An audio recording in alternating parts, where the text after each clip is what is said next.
So we can't talk about pro bono, obviously, without talking about the legal services and public interest law communities and their clients, because after all, that is the foundation on which we build pro bono.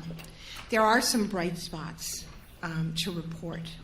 The Legal Services Corporation, under the inspired leadership of our friend Jim Sandman, is making great strides in innovation, technology, and delivery. It has received additional funding this year, which is a wonderful thing. Not enough, but definitely getting additional funding is terrific. And one aspect of that funding, which is very exciting, is $2.5 million for pro bono innovation grants to LSC-funded programs. It's also working through its pro bono task force, which is incredibly well supported and staffed through the pro bono efforts of DLA Piper, to identify new approaches to pro bono and to enhance the effectiveness of the pro bono programs of LSC grantees. In the broader public interest community, pro bono continues to be stronger, with really exciting programs going on in a number of the areas in that community, such as immigration, civil rights, and the like. And funding overall has increased somewhat. So a positive report. Those hopeful signs, however, are dwarfed by the lack of progress for low-income and disadvantaged people and the organizations that serve them. They are reaping few of the benefits of an improving economy. We're seeing structural unemployment, income inequality, more limited government role, and lack of support. Those are the hallmarks of our time. More poor people, more legal problems, fewer legal resources. It's really a dismal picture. And so what about pro bono? Shortly after this conference, Corporate Pro Bono, our wonderful joint partnership with the Association of Corporate Counsel, will publish a corporate pro bono challenge report, a compilation of statistical information on the state of in-house pro bono during the period 2007 to 2012. Look for it. It is fascinating. I can't believe, by the way, that I've become such a fan of metrics and evidence-based reasoning. My math teachers would be astounded. And I still can't add and divide and subtract. But what the report clearly demonstrates is the dramatic growth and momentum of in-house legal departments. A few quick facts just to tempt you to look for this. In 2012, 50% of legal departments reporting on the challenge told us that at least 50% of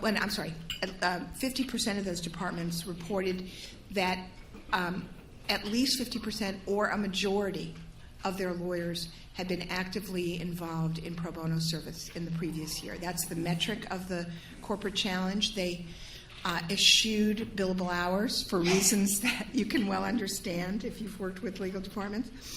But 50% involvement. 77% of the departments reported pro bono partnerships with law firms. 52% responded that pro bono is a factor when evaluating outside counsel, and 41% reported encouraging their outside firms to become signatories to PBI's Law Firm Pro Bono Challenge. We had our corporate advisory board meeting yesterday, and I have to say it was really an extraordinary gathering. Here we have the general counsel of the world's largest companies who have a few things on their plates right now.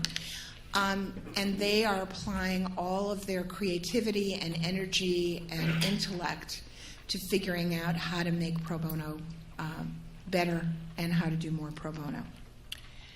And what about pro bono at major law firms? In our 2013 Pro Bono Challenge Report, which reported on the challenge data from 2012, I characterized those 2012 results of our survey as steady state. That is, in many respects, unchanging over time.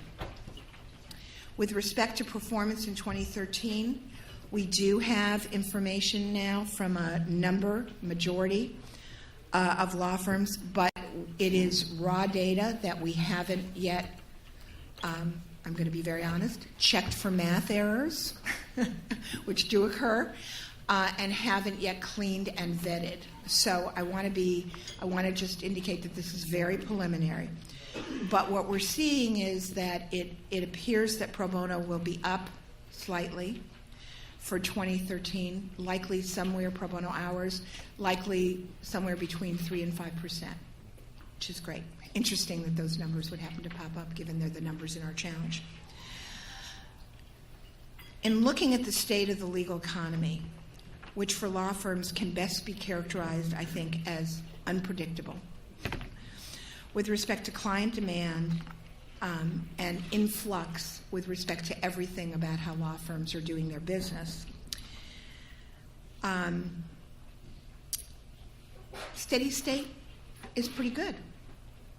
A lot of other things are changing. A lot of other things are being de-emphasized. A lot of things are being challenged and questioned. So steady state, in many ways is admirable. When it comes to firm structure, staffing, compensation, and the like, given the uncertainty and pressures faced by large firms,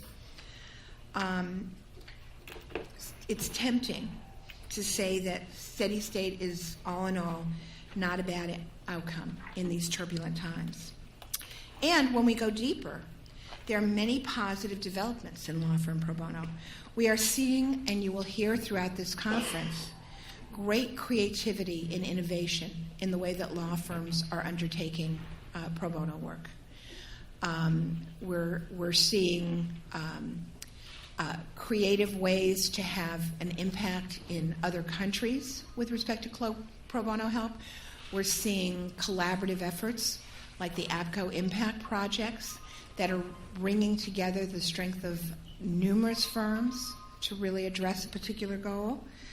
And all of that is very exciting. I mean, we really had a tough time figuring out how to fit into this agenda all of the information, and we can't, unfortunately, but all the information that we've seen, all of the exciting developments that are going on in the law firm arena. It's one of the reasons why we've tried to create more networking time here, because we think we want to hear it and we want to know about it, but we think you need to talk to each other too. It's very inspiring.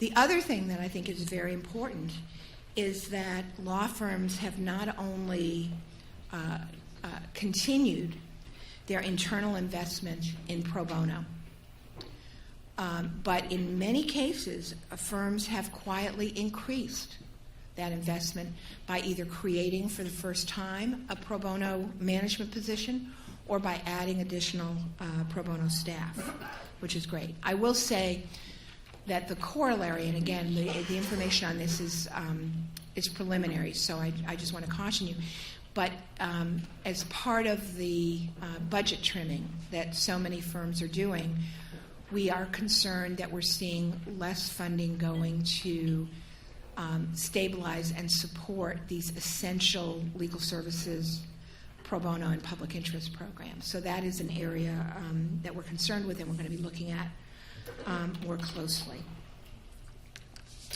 Obviously, in order to do pro bono, supporting those institutions and keeping them healthy and viable is critical. All indications are that virtually all firms that have a strong pro bono culture remain strong in their institutional support for pro bono. Although anecdotally, we are hearing some questions about whether a new generation of top firm leadership is perhaps more engaged from pro bono than their predecessors. Again, another issue that we want to take a look at and analyze. And again, looking back at the statistics, despite Economic pressures, more laterals, smaller new associate classes, all of which clearly has an impact on pro bono. Firms in 2012 and 2013 contributed pro bono hours at some of the highest levels since the implementation of the challenge in 1995. So the picture, I would say, is mixed. There are some really positive indicators, but again, given the depth of the crisis that we're in with respect to the justice system and accessibility, a little bit better, I think we would all agree, is not enough. At PBI, we're working to help you with this. I would argue that the persistent justice gap here in the U.S. and in the rest of the world must create a greater sense of urgency at our institutions. We must do better. And that means not only more pro bono, but smarter and more strategic pro bono, something I've certainly talked about in the past, but I feel more strongly about than ever. This is the time and skill of your people is an incredibly valuable resource. And we have to make sure that it is being deployed in the most effective way. At PBI, we'll work to help you both do more pro bono and smarter pro bono. The keys to that, in my view, and this is a very personal and idiosyncratic view, are two important developments. The first is the effort to, throughout, let me say, the public interest and charitable world, but also beginning to take root in the legal services and pro bono world, of using metrics and other evidence-based information to objectively garner an accurate assessment of the effectiveness and impact of our pro bono work, and then to use that information as a starting point, because data is only a starting point, to improve, tweak, and hone our pro bono efforts. We are beginning to fine-tune a suite of pro bono metrics assessment materials for use by law firms and legal departments. The process has not exactly been a speedy one. It is a complex, difficult area, but we're moving forward to test this work, and then we will present it to you, still, I think, very much in a nascent phase, and work with you to improve what we've got, which is exactly the way we've seen developments in pro bono happening in this community. We throw out an idea, you all do it really well, we learn from that, we throw out what you've done again, and that's how we've taken pro bono to the level that it's at right now. The second approach that we are testing this year is to create a new paradigm. My corporate friends would say a new business plan for pro bono work that integrates pro bono assistance to individuals with effective efforts to reduce the need for legal assistance and to gain systemic improvement for the poor and disadvantaged. That's the goal of our Collaborative Justice Project, which you'll hear a lot more about today, and where we're going to be asking for your help, your ideas. I encourage you to attend our Friday morning session to learn more about this new paradigm. To be more effective, we believe that pro bono must be planned, strategic, measurable, rigorously measurable, interdisciplinary, targeted, and collaborative. If you didn't register for this program or indicate that you were going to come to this program before you registered, but plan to attend, please let the folks at registration know so that we can ensure there's space for you. Steady state can be a positive quality. It offers stability and predictability, institutional integration, and a solid operating base. But it can also, absent careful, deliberate watching and evolution, it can also lead to stagnancy, complacency, and, at worst, slow and steady deterioration. Let's work together to ensure that what your organizations have built an extraordinary record of achievement and a solid platform for pro bono, is the beginning and not the end, a launching pad and not a ceiling. Let's be pro bono game changers. The times and our clients require no less. Thank you.